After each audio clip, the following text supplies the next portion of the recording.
Hey everybody, today I will review you about HP 14 laptop.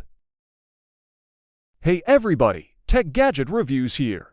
Today we're looking at the HP laptop. Let's trum this thing around. Once we open it up, we can see that this is a Pavilion model right there. We can see this is a Pavilion.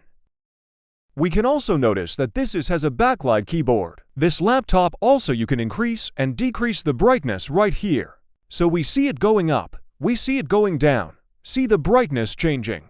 This laptop is very flexible. You have the numbers at the top. You have a scroll pad here for anyone who doesn't want to purchase a mouse. On this side, we have a slot for a memory card. We also have, let's touch that so we can get a view a memory card. We have USB-C, we have HDMI, USB-A. This is very flexible laptop. I used to like to use it for personal use, but you can use this for work or school. However you like to use it, it's a very flexible life laptop. I hope you enjoy your HP laptop. Thanks for watching my video. Subscribe the channel and press the bell icon for new update.